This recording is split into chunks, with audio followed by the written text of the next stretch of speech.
Diamond হারবারের তৃণমূল প্রার্থী পান্নালাল হালদার কেন্দ্রীয় বাহিনী ও আইপিএস অজয় পাল শর্মার বিরুদ্ধে দলীয় কর্মীদের ওপর অত্যাচারের অভিযোগ তুলে তার দাবি, মঙ্গলবার রাতে ভাইস চেয়ারম্যান ও যুব নেতাদের বাড়িতে অন্যায়ভাবে সন্ত্রাস চালানো হয়।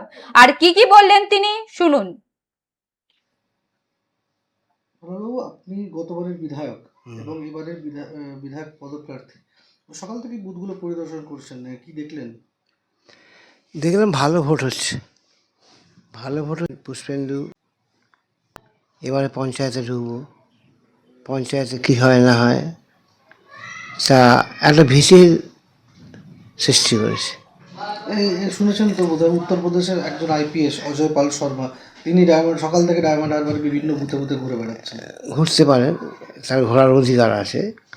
সেন্ট্রাল গভর্নমেন্টের ফোর্স যখন সে ঘুরতেই পারে, কিন্তু ঘোরার নামে তিনি যদি কোনো অতিরিক্ত সেবা দেখায় সেটাও খারাপ, কারণ নাম ধরে ডাকা এটাও তো খারাপ। আমরাও তো আইনের প্র্যাকটিশনার, আইন তো আমরাও বুঝি, কিন্তু এই ধরনের যেগুলো ওভার অ্যাক্ট করছে সেগুলো না করলেই ভালো।